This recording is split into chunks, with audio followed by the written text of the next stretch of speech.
So now let's talk about how we pull all this together and how asset management will help you with the items I just talked about.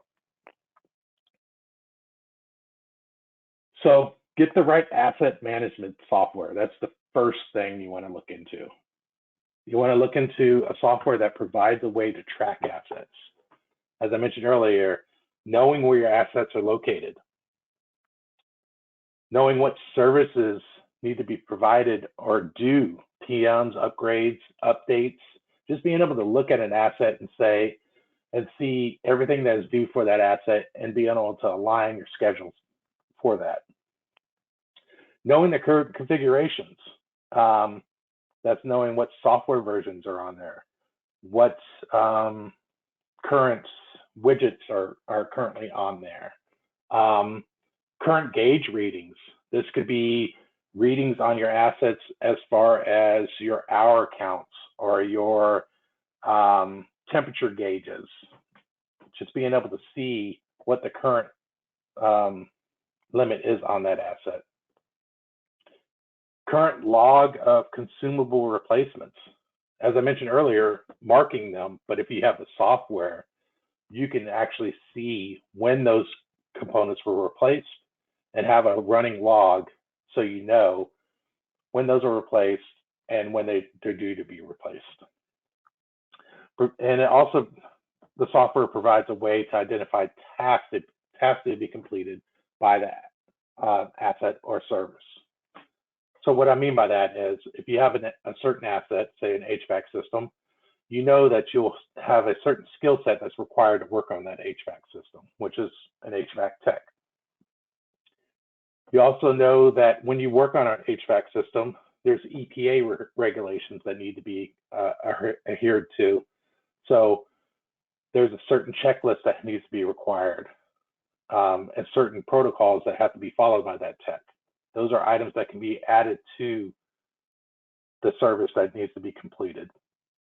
The priority level, what that is more critical parts like an HVAC system or a refrigeration system might have a higher priority that requires your tech to go on site quicker. Or it could be a lower priority that they can get by without using the asset at this current time, but it still needs to be repaired. And then last but not least is knowledge articles. Just knowing what troubleshooting documents, what checklist, what parts diagrams or manuals need to be used for that asset or that service that you're providing. Knowing that and knowing that your techs are working on the current version of those will help to increase your success rate and keep your uptime availability higher. Get the right service management software, advanced scheduling. So what I mean by this is having the ability to know where your resources are at their current state, where they're located, where they might start from their day at, where they end their day at, which resources have the correct skill set, so you can align what services are required for that asset and know which resources you should dispatch. Ability to dispatch by priority levels. This goes back to what I was talking about with the higher priority levels. Maybe an HVAC system has a priority 1 and you have other priorities that are priority 2s. You know that dispatch should know that that priority 1 takes precedence and you need to send the resources out. Ability to stack planned maintenance with repairs. What I mean by that is while the tech is on site, maybe there's other maintenance that need to be completed while on site. This could be upgrades, this could be PMs, anything like that. So what that ends up doing is decreases the amount of visits and of course decreases the downtime of that system.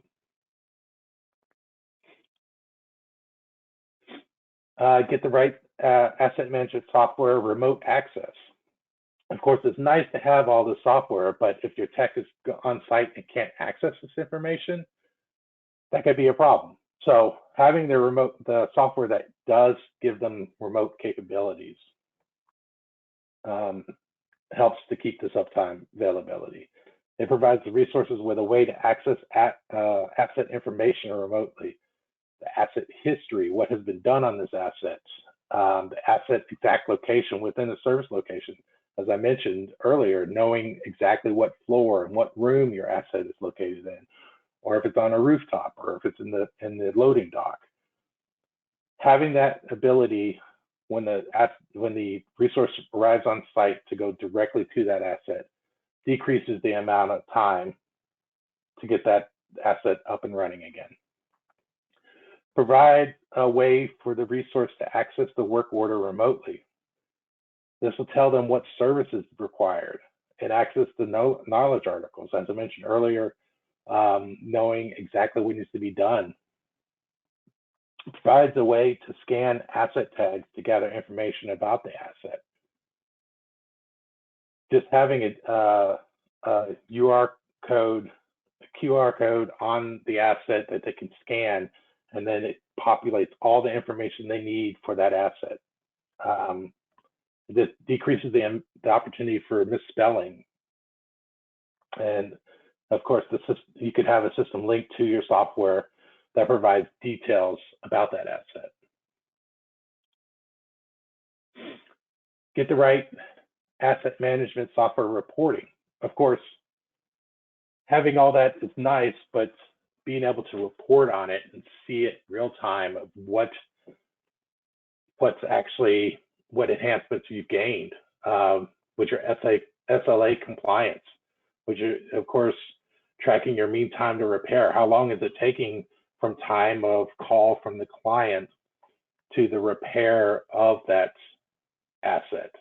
And then, as we're talking about throughout this presentation, is uptime availability. What is the percentage of the assets out there? What is their uptime availability? Tracking failure trends. This is what I talked about earlier about the predictive maintenance. Of course, knowing your component life cycles and knowing when failures could happen, you can incorporate the replacement of those components during preventive maintenance instead of waiting for failure. And this could be at your 12-month cycle, or maybe you notice that a component fails 26 months on average. Maybe you replace it every 2 years, or whatever PM cycle you have. Also, asset replacement versus repair. Being able to see a trend of failures for an asset and know that you're constantly going out to do a repair like every 2 months on this asset. Maybe it's cheaper to get a new asset replacement in there instead of always having to go out and repair. Not only is that going to decrease your downtime, but it's also going to decrease your cost of servicing that asset. And then PM completions, being able to see all of your PM completions and know that they're being completed on time, that everything within the service checklist is being completed, parts are being completed, parts are being replaced and being tracked. Everything within the PM is being completed as mentioned. And then there's some other enhancements that you can add on top of an asset management tool, like remote assistance.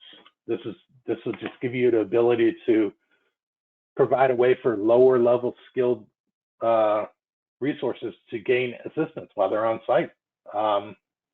Maybe your workforce, you only have a certain amount of high level skilled resources, but you have some that are lower level, but giving them the access to call in for assistance.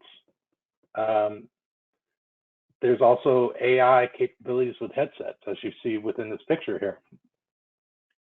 And of course, what in the long run, what this is going to do is increase your first time fix rates, and of course, increase your uptime availability. IoT diagnostics. This is another nice upgrade to add on top of your asset management tool. What this is going to do is provide a way for frontline workers or resources to see current and past diagnostics for the asset they are servicing. It will also provide a way for immediate ticket creation when a system is down, so that you can immediately dispatch. It will provide a remote diagnostics and repair capability to limit travel and increase uptime availability. What I mean by that is maybe there's a reset that needs to happen in the software or something along those lines that your tech can, instead of going on site, remotely access the system and repair it. And then provides reports that may indicate a part is going to fail. Maybe you start to correlate the failure of certain components, and you can look at the temperature gauge that is reporting IoT diagnostics back to your system, and you notice that over that life cycle, you can start watching the temperature start to increase, or you can start watching voltage drop on that component. This is just other ways to help you enhance your capabilities and increase your uptime availability.